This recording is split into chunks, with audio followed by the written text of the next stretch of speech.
Hello everyone and welcome to another weekly recap. Another week in the books. The Mid-Season Madness tournament continues and we get ever closer. So there's a bunch of things that we want to talk about, catch up on. Honestly, overall, it was a pretty quiet week in the Overwatch League community. Not too many things happening. Maybe it just feels that way because last week was an entire clusterfuck. So, it's good that things, didn't really happen. But let's just get into it because this might be a pretty short one. So, in Toronto Defiant news, they have signed Dox, who has joined as an assistant coach to that team, obviously to replace the KDG dropping.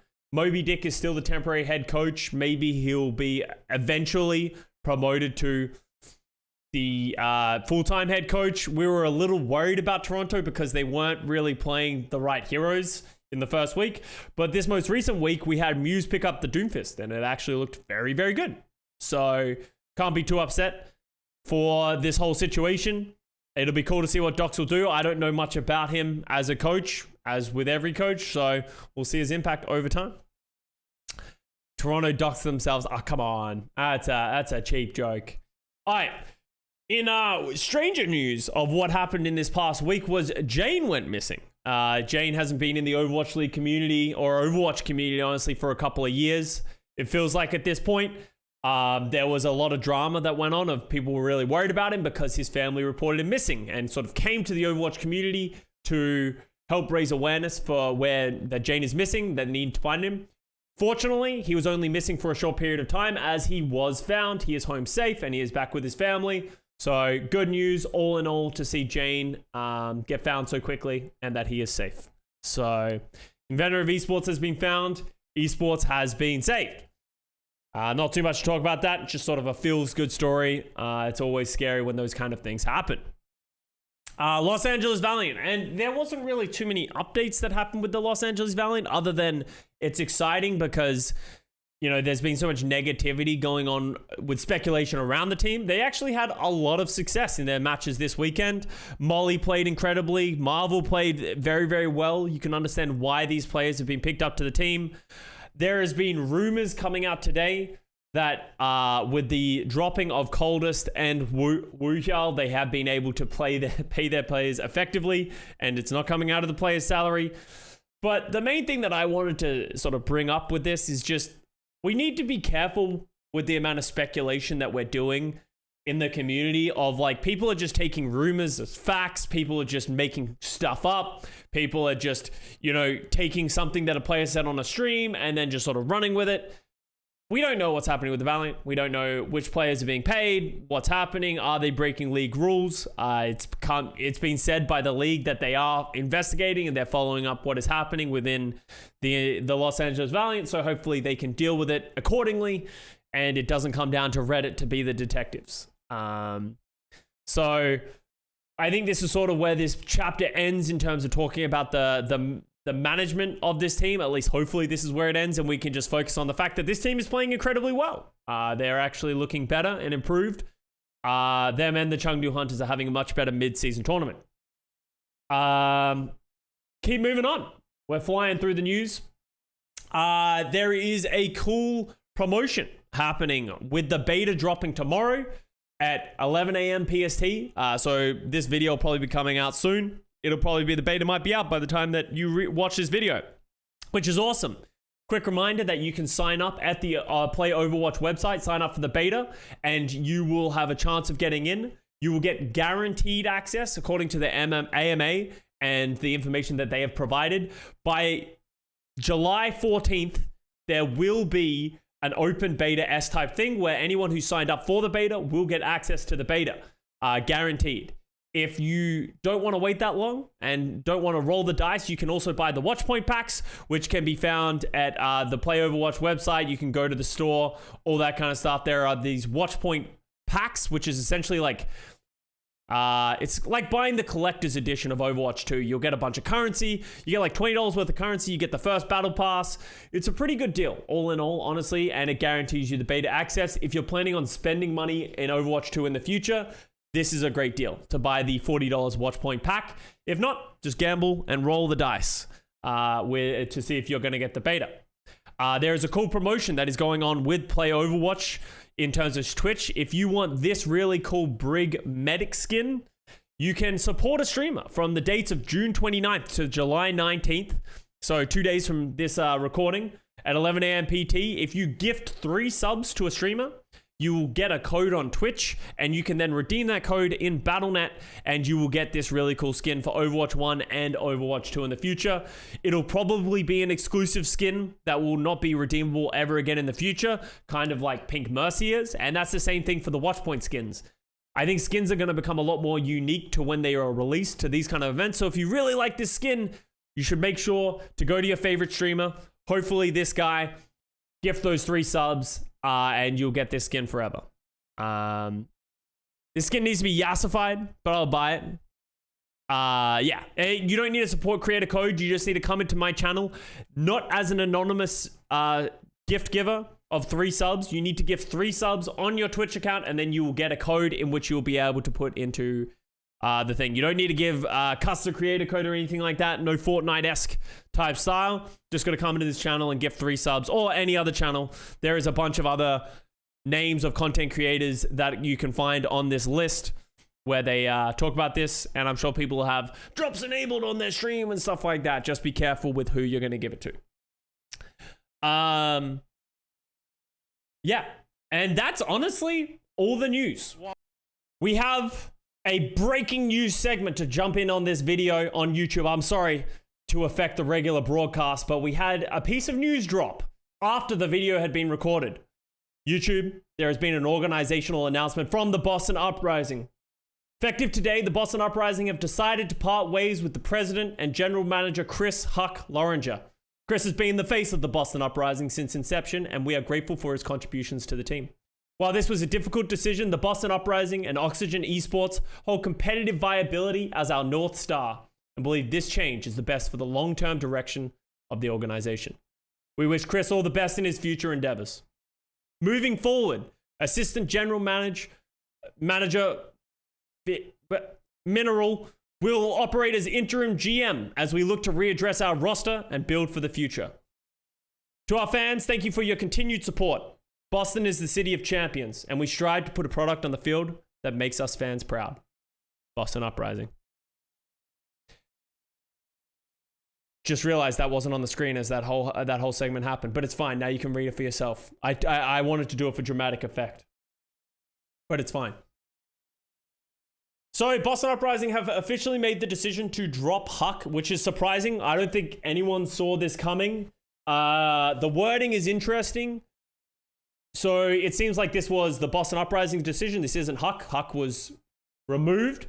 And the words that stand out for me is we look to readdress our roster and build for the future. So this could be an indication of Boston is changing. Boston is selling. You know, like we don't know what is happening here. We don't know if they're trying to become better. They're trying to make they've always been a budget team. Are they trying to pull back on the budget? Maybe they invested heavily this season, haven't seen the results. They want to pull back. Maybe they want to reinvest. Maybe they want a Korean team. Maybe they want a Western team.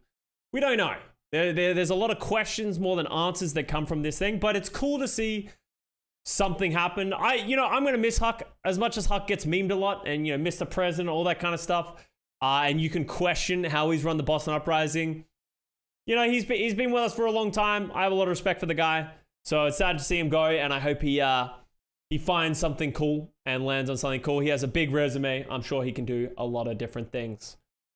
So that is our breaking news segment. We can go back to the regularly scheduled broadcast.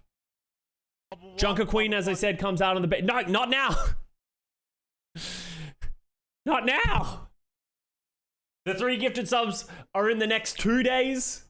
2 days from now. Not now. Thank you very much for the 3 gifted subs, Ransom Mode, but not yet. Just hold. Today is the 27th.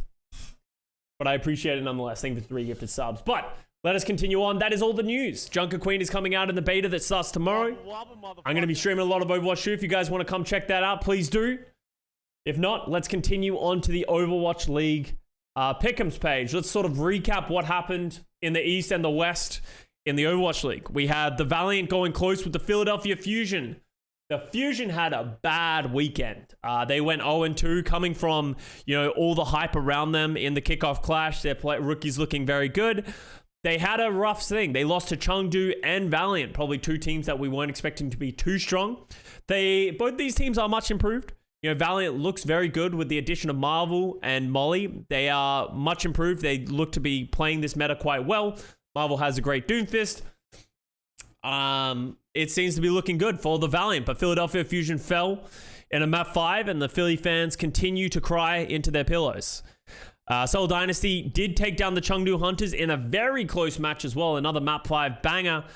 But Seoul looking strong, but Chengdu... Jinmu seems to be finding like a really interesting niche of playing like the Genji, Sombra, just sort of like finding ways to make it work in places where you wouldn't expect it to. But the flexibility of LAV really sort of coming into it. So yeah, I thought both these games are going to be 3-0s. Apparently not. The East continues to be an anomaly. Hongzhou Spark got over the Guangzhou Charge. Hongzhou looked very good on the back of Shy Sojin. You got Alpha Yi being able to play that Echo, play that Genji, play pretty much whatever they need him to play. The flexibility of that DPS lineup is just being absolutely dominant, especially with them relying more on Bernard to just sort of be that tank player for them, and not really pushing as much on Guxue, who has struggled so far throughout the season. Guangzhou Charge, their woes continue, not able to find any purchase pretty much at all. I remember watching this match. The only round that they ever looked close to being was Ilios Ruins when Develop went Widow. That was good. Other than that, the Charge they just are struggling all around. I don't expect this team to be able to turn it around at all. I was high on the Charge heading into the season. I expected them to play better. Like, Krong is playing the Sigma. Krong used to be a great player. He's not really putting up that performance. Developed and is not playing in the same caliber as I was expecting him to. Good Widow player, but everything else is just kind of meh. Choice One's fine. Just everything is just kind of meh. And the entire Eastern region has just leveled up so much that you just can't get away with meh anymore. And that's the big problem. Seoul Dynasty did win 3 over the Shanghai Dragons, who have had a bad weekend. And I think a lot of people are really worried for the Dragons team. And I was talking about it a little bit more before I started this video of, it feels like the Shanghai Dragons roster in terms of raw firepower has been caught up with. We have all these other DPS duos that are just as good as Lip Fletter. Who are you? We have the Hongzhou Spark DPS lineup in Alpha Yi Shai. We got Fitz Prophet, Stalker. We got Jinmu Leave. We got all these, Zest MN3, Carpe. Like, there's so many great DPS lineups that it feels like the Shanghai Dragons aren't at the same level as they used to be. Lip and Fleta haven't been performing to that high pedigree that we expected from them in 2020 and 2021. You pair that with the fact that they can only play one tank, they can only play Fate or Void. It just feels like they're missing something. It just feels like they're an incomplete team. Plus, on top of that, they just don't look very coordinated right now. So all these things piling up to the Shanghai Dragons might not be as dominant as we expected them to be in this season. They obviously came third in the kickoff clash. They are a good team, but I don't think they're going to be, by default first like some of us expected. So interesting changes in the Eastern region, as I think I would put Seoul Dynasty and Hongzhou Spark as the two best teams in the East. Obviously, this is only the first 2 games from each of these teams in the Eastern region. There's still a lot more games to come, but that's where it all seems to sit right now. I've already seen calls to fire Pavan. Yeah, it's always going to happen, right?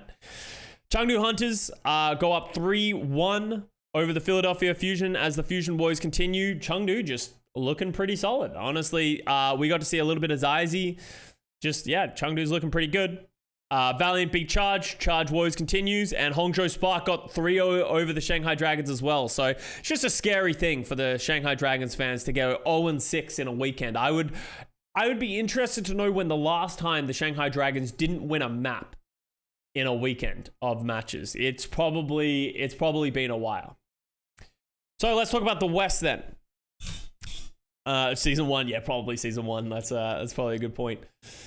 Let's talk about the West. London Spitfire beat the New York Excelsior. NYXL just, man, I don't know what they're doing right now, but they're just a little lost. It's not getting better. You would think in a double flex support weekend and meta that they'd be better. It isn't. They played Orisa. Yeah. I don't think there are many redeeming qualities about the New York Excelsior right now, considering how much, I think it was Jack who was saying it on broadcast. We can't keep saying, and Johnny actually said, we can't just keep giving them a pass because we're like, oh, on paper, they're such a good team. Yeah, but they suck. And maybe we need to start reevaluating these players, the coaching staff, everything. But it feels like this team is just failing downwards in such a rapid manner that it's not long. I think in our power rankings that we did last week, we had New York Excelsior with the Vancouver Titans. We had them last, and they're not going to move. You best believe that they're not going to move in my power rankings this weekend. They are considered the worst team in the West right now. On which paper are they a good team? What do you mean on which paper are they a good team? They have Flora, who was a good player for them last year. They had Yaki, who was still an incredible tracer. Kellen was a good rookie tank coming into the league. Gangnam Jim, we've always been high on. Myunbong, people said was the best part of Boston, right? Like, there's a lot of pieces that I think we all hyped up a lot, and I think maybe we have to start reevaluating those opinions. And with the fact that they don't have any flexibility and they have no extra bench players, they have no one they can take out, it just feels bad. We talked about it last week. They have another flex support player coming in. Woo! It'll be interesting to see what they do. London Spitfire though, looking pretty nice. They got the Chatty Ryan compositions to play the Rush, and they got Poco to come in and play the Sigma. It looks good. My one concern I have for the Spitfire right now is if Doomfist continues to remain meta and be a very strong hero, so someone of Hardy or Poco might have to pick it up at some point. If dive becomes more common, a lot of people are leaning onto this Doomfist. If they don't have an answer to it, one of them might need to pick it up. And we have not seen that look from them so far. Dallas Fuel beat the Florida Mayhem 3-0. Dallas Fuel looking much more improved from what they look like in their original weekend. I doubted Dallas Fuel after the first weekend, but they got it together. They always do. I actually really like how they're playing it with Fearless coming in a lot more. Fearless, he seems to be able to have that dive. They look a little bit better, but you need to keep in mind they only beat the Florida Mayhem and the Vancouver Titans, and Florida Mayhem haven't looked as good as we sort of have had expectations from them as of late. We actually saw a lot of XE as well, so interesting to see Dallas Fuel sort of rise up. You can't really doubt this team over long forms. I didn't think they'd be able to get it together as quickly, and I'm not sold that Dallas Fuel is going to be a great team. Like, are they going to be top 4? I don't know. Probably, but they're not looking strong enough, in my opinion, to be able to take down the Shock or the Gladiators at this point. Vancouver Titans went up against the Atlanta Reign and had a really good match, honestly. You can see, I don't know if you can credit Deepay for this, but Vancouver Titans are playing well. They look much improved. They have confidence. Their players seem to be trusting the process a little bit better and just buying it. So, Deepay's definitely having impact in that way. And they're just playing the right players on the right heroes as well. It's like, just let Shockwave play fucking Sojin. Put a Spire on Tracer. Mirror Tombfist. That's a good, that makes sense. You got False, play him on the Sigma, a hero that he's actually good at, right? Like, they have good players. They're just playing them in the right spots now. Aztec Sky Ripper actually both looked quite good as well when they played that double flex support. So I like the look from the Vancouver Titans. The Atlanta Reign team said that they weren't really as prepared for the Vancouver Titans as they should have been. Got caught off guard a little bit. But this match was actually quite close. And I think this seems to be a consistent theme for the Reign so far throughout 2022, where they one week look like one of the best teams in the West, and then they play really poorly against a good team or like an average team. And then you're like, well, how good are they really? Like that sort of happened this weekend, because the same thing happened against Shock, where, they played fine against Shock, but at certain points it looked really bad. They got a map, but there were some questionable moments. So it's kind of interesting to see. Yeah, it feels like if Kai doesn't get the space to be able to carry them, then it sort of falls over them. And Kai didn't, really struggled in, the Shock match and the Vancouver match a little bit. He wasn't like week 1 where he just was killing everybody. So Atlanta not top 3. I wouldn't put them top 3 right now as well. We'll see when we get to the power rankings. Trying to find versus Washington Justice. That game was just as much of a shit show as you can imagine. We got the Kalios Doomfist exclusively from the Washington Justice. Didn't they play Doomfist on like Kings Row? I don't know. It was just some strange things coming out from them. But yeah, Muse, said with the very little Doomfist experience, came out and played really well. Like I don't think anyone has been questioning Muse as a player. He's a great player, and he's actually impressed me a lot this year. Just when he's playing the right heroes, right? Our big complaints about Toronto Defiant is they tried to play Winston Anna everywhere in their first weekend of matches, and it just didn't work. But they looked much better on this Doomfist. Like it feels like they just saw what everyone else was doing and was like, we can do that.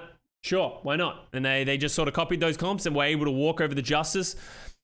Justice seem like they're having the same issue that if Decay and Happy don't just go sicko mode, they just fall over. And yeah, they have no coordination. Their ult usage is tragic. It just looks bad. Just stop being hope believers in the Justice. Otherwise, ever since I've done that, my life has been a lot better. Ever since I stopped believing in the Justice and thinking about them in an analytical way, it's been a lot better. Yeah, and it's crazy that Krillin is the best player for the Washington Justice. So far this season, in my opinion, Krillin has been the best player in the Justice, the most consistently good player. And that is not what I think many people expected at all. We had San Francisco Shock taking on the Atlanta Reign. Shock just look really good right now. Like just straight up, they have a good understanding. Mikey plays the Wrecking Ball. They play that dive composition. They play like Lucio Moira and like some weird shit, but it works. It'll be interesting to see who's better between the Gladiators and the Shock. A part of me thinks that the Shock is just getting away with some of the stuff that they're doing. Kind of similar to how it was in the kickoff clash, where they were playing like almost exclusively Winston, and they were playing some weird compositions like Moira on control, and it worked against everyone, and we're like, oh, maybe it's good. But as soon as they came up against good teams who could match their level of mechanical skill, it just sort of didn't work for them. And I'm a little worried that's going to happen to them again, where I don't completely agree with all their comps. It works for a majority of the time until it doesn't, and I'm worried that's going to happen to them again. So we'll see. Maybe they'll like fine tune a little bit and refine it, and they'll prove me wrong. But right now they're doing just fine. They played very well against the Atlanta Reign. Like I think I can't remember like which map did Atlanta win, but this I don't think it wasn't that close. If I remember back, like for the most part, Shock was pretty strong for the most part in this series. Route 66, yeah. Them avoiding Sojourn scares me for them. I don't mind that Shock don't play as much Sojourn. I talked about this a little bit on Watchpoint, where I actually think if you're playing against like Doomfist Wrecking Ball, Sojourn's not very good. I think it can be difficult. I like Sojourn more against the Doomfist than I do the Wrecking Ball. But I feel like if you don't have a shield to charge it on or something effective to charge it on, it can be very difficult to get value from the Sojourn. Something that I actually think the Atlanta Reign struggles with a lot. Atlanta Reign is like one-tricking Sojourn with Kai, and I think there are situations in which they would be better off moving him to something more consistent. Like an Ashe, like a Hanzo, like Sam likes to play a lot of Hanzo because he says that he likes Hanzo over the Sojourn, and I agree with that on certain maps and against certain comps. And I think Atlanta Reign needs to add that flexibility to their wheelhouse a little bit, you know what I mean? Because I don't think Sojourn is the be-all end-all. I think, especially with more teams moving away from Sigma and towards Doomfist, I think Sojourn is going to lose effectiveness. The Sam jump incident? Yeah, Sam also had some trolls jumping into pits. Dallas Fuel versus Vancouver Titans. Dallas Fuel. This was actually a much closer series. If I'm remembering this correctly, this was a much closer series than the 3-0 suggests. Vancouver Titans pushed Dallas a lot. And it just sort of fell short for them a little bit, but this was another positive sign for the Vancouver Titans. So excited to see more of both of these teams, because I'm not sold on Dallas yet. They won a 6-0 weekend, but it was against Florida, Vancouver. I think they can. We definitely need to see more from these. Florida played against the Shock. Florida looked solid. They look fine. It was better than their match against Dallas, but still, Xe, I feel like Xe goes missing a little bit too much. He played full time pretty much on the Sojin, and Danny brought up a great point of like Sojin, he just wasn't ulting. It felt like everyone's sort of baiting each other on the Florida Mayhem right now. It doesn't feel like anyone's making plays except for someone who is playing mystery heroes, trying like that switch from someone in this match against the Shock on Circuit Royale, when someone switched to Wrecking Ball off of the Sigma, that to me is a really negative thing to do, because I understand he was not getting value on the on the Sigma, but by switching to Wrecking Ball, he like guaranteed they weren't going to win that round, because he switched to the Wrecking Ball. And it's like, yeah, he was able to do a little bit more and try and get some slams, but his backline was just so exposed. And his team just started getting rolled over as soon, because they lost their only form of protection and their only frontliner in a way. So I want to see some less switching from someone, because I think he's doing it too much to a point that it's a detriment. And he's himself and the rest of the team are thinking selfishly about how they can do more instead of how they can do more for their team. That makes sense. Gladiators versus the Houston Outlaws.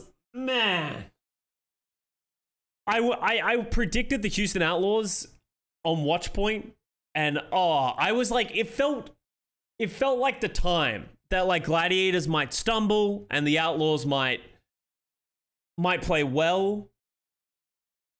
They have, they looked good in their first weekend. They have the double flex support. Lastra is able to play Zenyatta instead of playing Lucio. We have Dante can play the Doomfist. This is a good time to play Doomfist. And then, Merit was looking good on the Sojin. Pelican trade, but it just... Every single one of those things, in my opinion, failed. Like, the first two maps, there were some redeeming qualities. As they said, they were incredibly close. But on an individual level, it's like... Lastro couldn't stay alive on the Zenyatta. Pelican Tracer, compared to some of these other players we're seeing right now, like Kevster, just no impact. No impact. Just getting caught behind them, doing nothing. Dante's Doomfist doesn't look that good now that everyone else is playing Doomfist. Dante was just getting isolated and dying before fights even began. Merit's Sojin just didn't really have that impact that we saw from the first weekend. Yes, they're against a better opponent in the Gladiators, but I was still expecting more. Yes, it was close the first two maps, but I don't know, even then I was still disappointed. I thought the Houston Outlaws were going to come out way stronger. It felt like they were just holding on and clawing on the whole time rather than taking initiative and being the much stronger team. And maybe I'm just jaded and angry because of the two C9s. Those two C9s were pretty egregious. Pretty egregious. The last match of the weekend was the Boston Uprising versus the Paris Eternal. I went for the Paris Eternal on this one as well, on the Watchpoint show. Paris looked bad. Felt like they regressed a little bit. Wub and Dove just did not really have great games on the DPS. The double Vs, the Valentine and Victoria looking good. Punk stonks on the rise. Punk being able to play that Doomfist at a high level as well with, it wasn't perfect Doomfist play, but it was better than Darn. Like, Darn, once again, like, Darn's Doomfist, I did not like at all. I like Darn as a player, but just watching it, like, you can just see, like, micro things that he's doing wrong. He's, like, using, like, these short hop punches on his cooldown. He's just maneuvering around and just unable to find any space. So yeah, Darn got diffed pretty hard. And yeah, then just from there, it was just hard. I thought Paris Eternal could definitely start stringing it together, but yeah, well, it was not a great game. But Boston looking good. Professional organization on the rise. People kept saying Wub was the problem. I'm not going to defend Wub. Like, I think Wub struggled, but I don't think you can just watch that game and be like, Wub is the only problem. Like, Wub was a big problem. Dove had some questionable plays. Yes, obviously with extra pressure, but I think it's a combination of a lot of different things. Like, I think there's a lot of different looks that was a problem. And yeah, Crimzo was crazy on the Zenyatta. We say Khan is one of the big redeeming factors for this Paris Eternal lineup, but, you know, Crimson went crazy.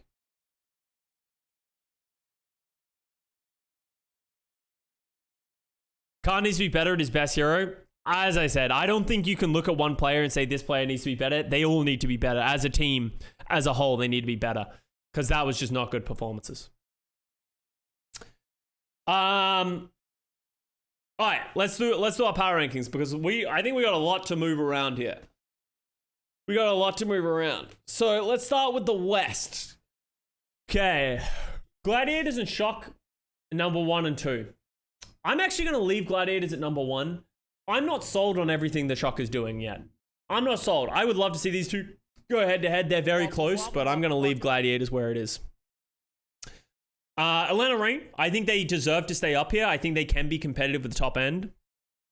I think Dallas Fuel, I'm going to put Dallas Fuel below the Atlanta Reign just because Dallas Fuel, yes, they went 6-0, but they haven't played against a good team yet. I want to see how they're going to do against a better team. I don't know if they're playing against one this weekend, but we'll find out. I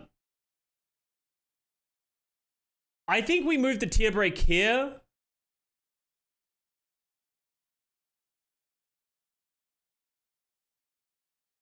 I don't think I can put London over Dallas or Atlanta. Is that, I just think that's, I think we're getting a little too spicy there if we put London above Atlanta or Dallas.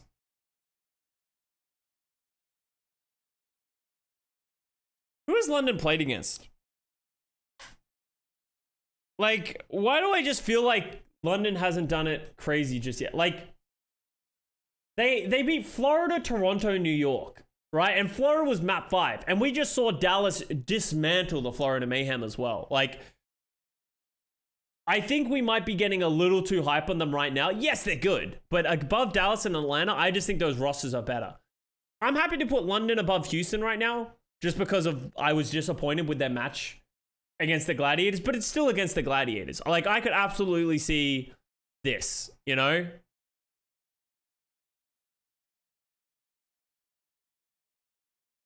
Let's see. Yeah. But I'm going to put London above Houston.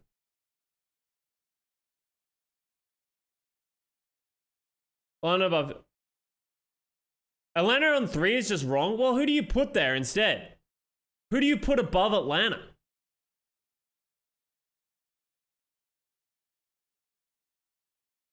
Dallas? I'm not sold on Dallas yet.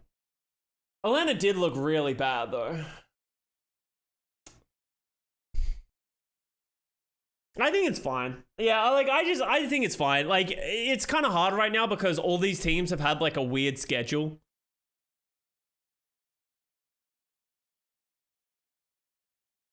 I think Atlanta, I'm happy with Atlanta, Dallas, London. You can mix and match these ones.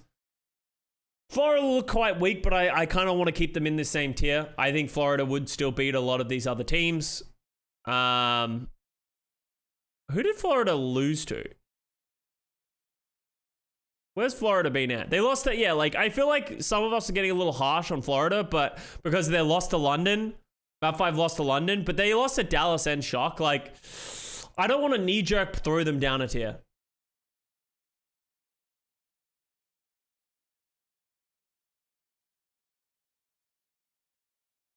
Washington Justice, Toronto Defiant. Toronto Defiant definitely goes well above Washington Justice.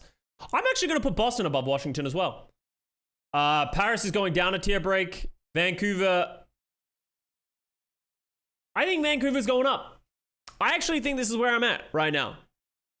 I think Vancouver breaks into the tier break. Will they beat Washington? Don't know. But I think Toronto needs to be at the top of this tier. I think Boston Uprising showed a great match yesterday against Paris Eternal, but it's still just the Paris Eternal. Washington Justice remains in freefall just because I think it's funny, and they have not given me any confidence that they're going to be better. They keep playing Kalio's Doomfist, they're going to keep free falling. If they keep playing Kalio's Doomfist and it keeps looking worse, Vancouver Titans will go above them. Titans above Justice? No. You want me to put Vancouver at 10th when they haven't even won a match yet? No. Let's let them win a match. Let's let them win a match, and then we'll start saying that. You know, Washington, I hate Washington more than all of you guys do. Don't worry. Don't get me wrong. I do. But are they better? No.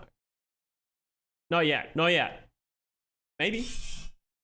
Who, like, all right, like, who does Vancouver play? Oh, fuck. That's the wrong pick. Who does Vancouver Titans play this weekend? Hey! Doesn't matter, guys. They play Shock this weekend. They're probably going to get brutalized. But next weekend, we get the match. Vancouver over Washington.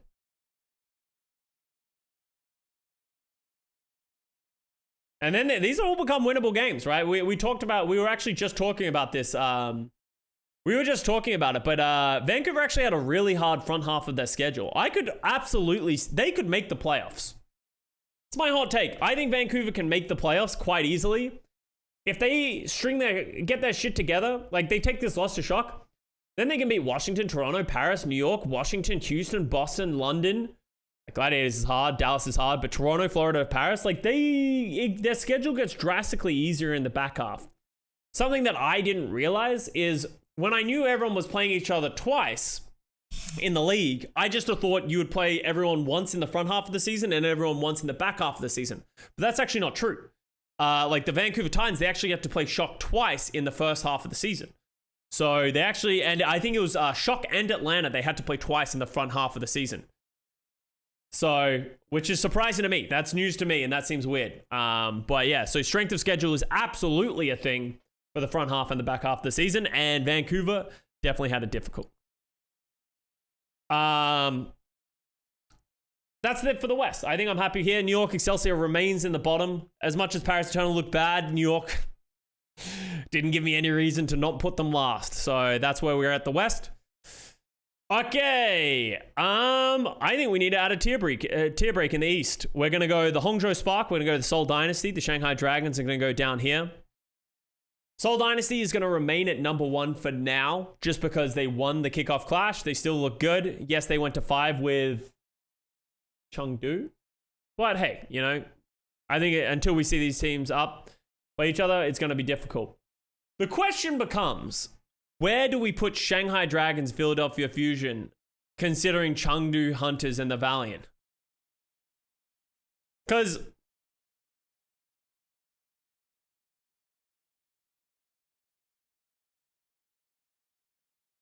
I think everyone's default reaction to this weekend in the East is going to put Chengdu Hunters and the Valiant above Shanghai. You need to remember, as much as I didn't like anything about what the Shanghai Dragons did, Shanghai played Seoul Dynasty and Hangzhou Spark. So they played the 2 best teams. And you guys are trying to get me to say that Valiant and Chengdu Hunters are really good. Didn't they both just beat the Guangzhou Charge? I'm right about that, right? Who did Chengdu beat? They lost to Seoul and they beat Philly. Was it Valiant who beat the Charge? Yeah, Valiant beat the Charge and beat Philly. So Philly needs to fall. I think if anything, Philly needs to fall because Philly lost to both Chengdu and Valiant.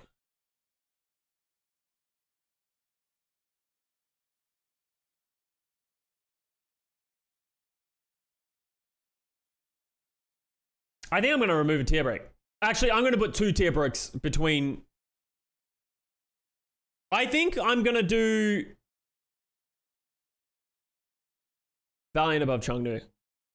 Valiant above Chengdu? I do like them.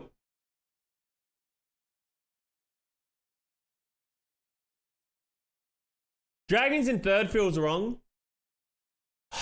Like, I know they played so shit. Like, I know they did, but it's the Shanghai Dragons, man. Like, there's no way they're gonna remain to be, like...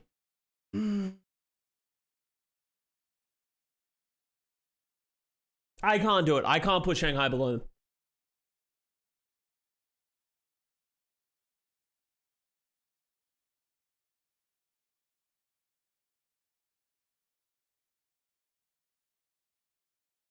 Dynasty should be their own tier. I actually think Hangzhou is very close to them. They couldn't even take a map.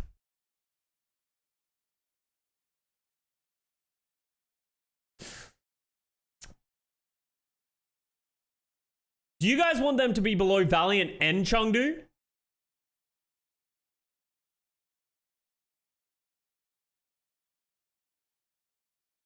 That's such an overreaction to one weekend of matches.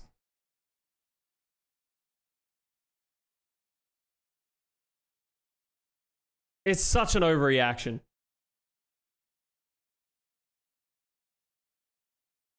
It's not just one weekend. What do you mean it's not just one weekend? Shanghai Dragons.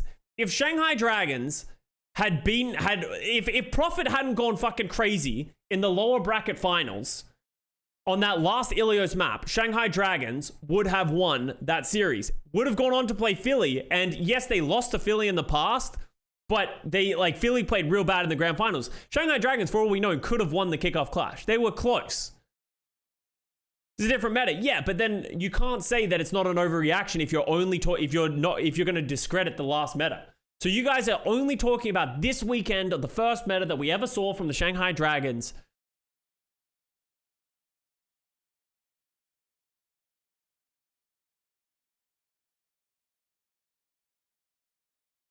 I'm not doing it. I'm not doing it. I believe in the roster. The roster's too good. The roster's too good. As much as people have caught up to them, I think like Seoul and Hangzhou have caught up to them. I can't put them below Valiant and Chengdu. That just feels like way too much an overreaction. If this weekend Shanghai Dragon plays the same level of poor, I'm in. They'll plummet down the rankings, but I don't think Shanghai Dragons will. Dia out-snipes Lip any day of the week. This is the overreaction that we're talking about. Fucking 2 weeks ago, people would have said Lip was the best hit scan in the world. And now people are just, and now everyone, Dia plays well for one weekend, and everyone's like, oh, Dia's the best hit scan in the world. Guys. Let's calm down. Guangzhou is down 2 tier breaks. Shy greater than Lip? There's an argument to be made there, but Lip is still one of the greatest hit scans that's ever touched this game and has been in the past. Maybe Lip has lost it a little bit. Maybe he's lost his touch. Maybe people have caught up to him. I don't know, but I'm not going to say after one weekend that Lip is washed. For all we know, maybe we don't even know. Maybe Shanghai was sick. Maybe there were issues, we've seen that shit happen in the past where people react and then it comes out a week later. They're Shanghai, where they were dealing with all these issues and stuff like that, right?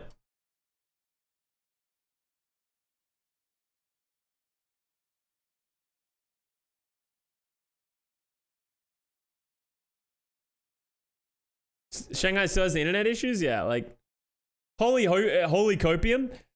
What do you guys mean copium? People are acting as if this is a bad roster and I'm coping. You guys are off the goop. And with that, I leave my power rankings there. That is the power rankings for this weekend. I need to do Pickems for this upcoming weekend. So let's do some Pickems in the East. Okay. My browser automatically defaults me there. Week 3, Philly vs Hangzhou Spark, 3-1. I'm going to give Philly a map. I think that Philly comes back a little bit stronger. Chengdu's going to 3-0 the Guangzhou Charge because I think Chengdu with Leave and how they're utilizing Jinmu is going to be quite good, and Guangzhou sucks. Seoul is going to 3-0 the Guangzhou Charge as well because Guangzhou once again sucks. Chengdu vs Valiant. Ooh.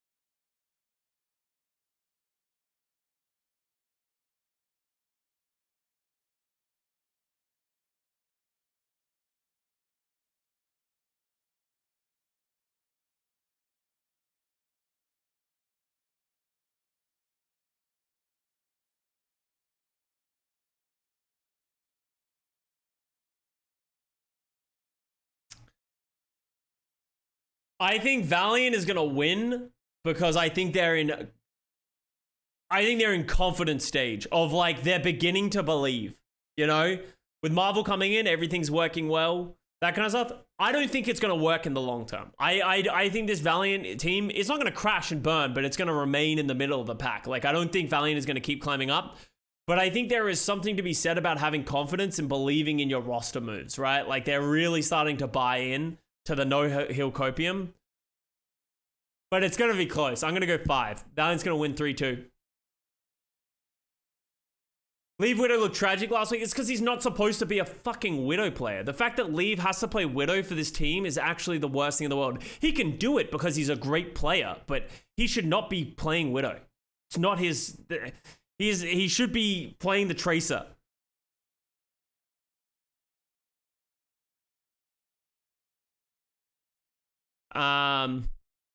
Philly versus Shanghai Dragons. Oh man, battle of the... Which team bounces back better?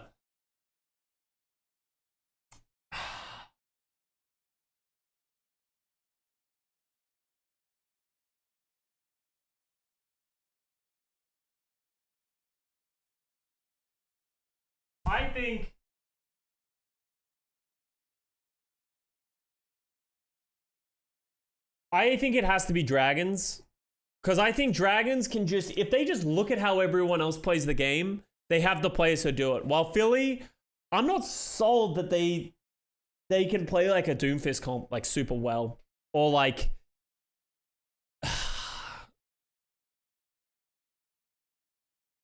Fucking Shanghai.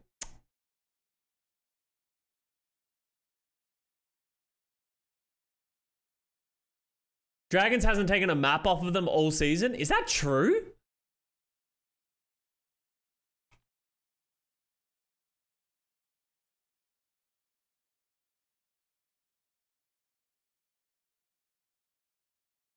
That's crazy. Wow. All right.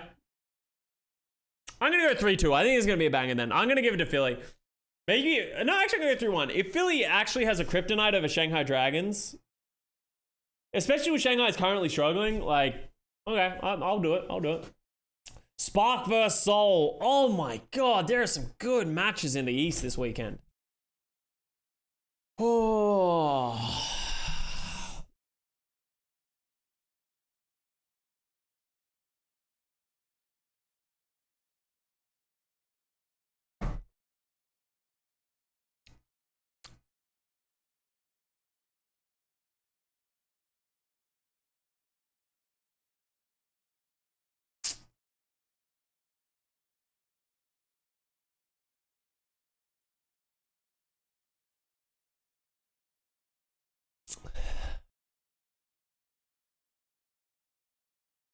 Spark's gonna win 3-2.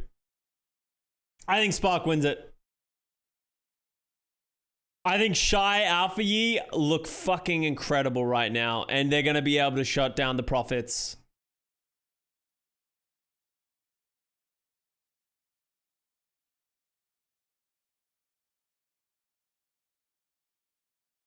I don't know why. I can't tell you why.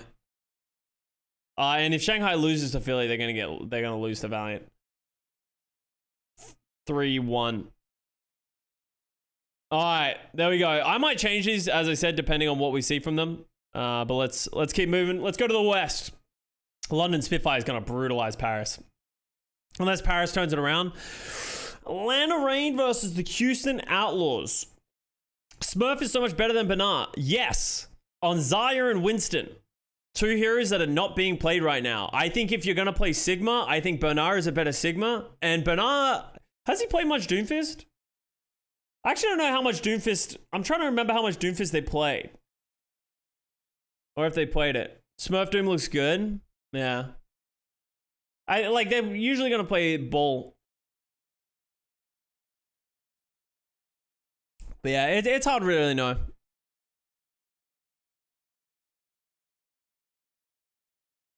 Atlanta Reign versus the Houston Outlaws.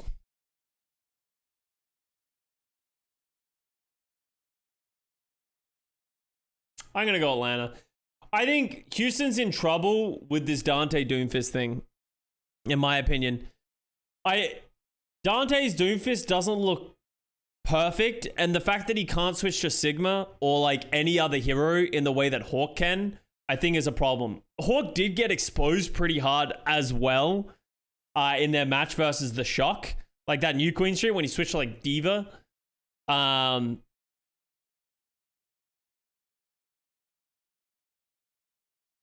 I think this is going to be hard for the Outlaws. Gladiators are going to 3-0 the Toronto Defiant. I don't think Muse gets anywhere near as much value against the Gladiators as he did against the Washington Justice. Vancouver Titans versus San Francisco Shock. That's a 3-0 for the Shock. It doesn't matter how much improvements the Titans are making. The only way I see Shock losing a map is if they give one to the Vancouver Titans. Gladiators going to 3-0 the Washington Justice. And Toronto is going to 3-0 the Paris Eternal.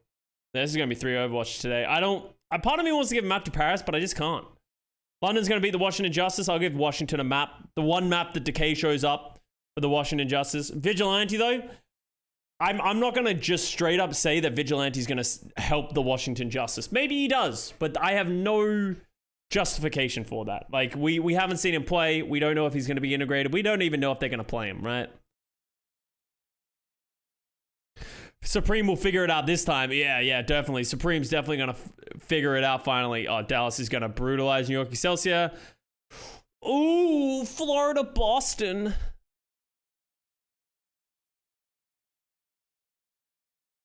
You're very biased towards Shock? Me? I'm very biased towards the team that's 10-0 in the league? That's crazy how that happens.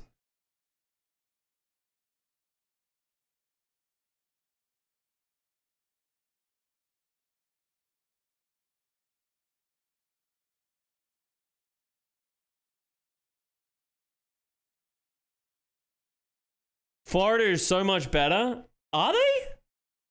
Are they?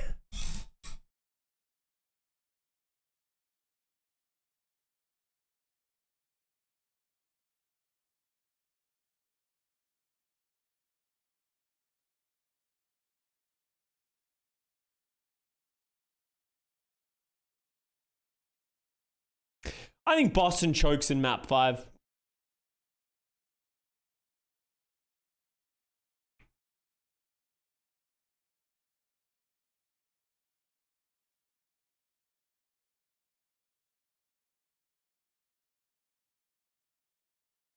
Classic Boston reverse. No way they go map 5. Why not? Boston looked good, but it was against Paris. But I like the way that they're playing. I think they have the flexibility of Punk to be able to play the Doomfist and the Sigma. I think Crimso's playing like a fucking crazy man, and I think he will be one of the Zen players who will punish Sir Majed for playing aggressively. Like, I think Crimso can go toe-to-toe with Sir Majed in terms of mechanics. I liked how Boston was playing. If it's double control, Itzel plays, and that's why I'm not doing it. That's why I'm not going for Boston. Like, if they play Itzel, or they could lose themselves. Boston went to 5 versus Atlanta. Yeah, but Atlanta even said themselves that they weren't happy with that. All right, like... What? Accidentally pressed the Windows key, sorry. Wait, that was in... Yeah, like, this was, like, the first week where, like, they were trying to work shit out. And this is before I feel like Atlanta found their stride. And we also know Atlanta has been going missing multiple times in this tournament, right? Like, I don't think it's unreasonable.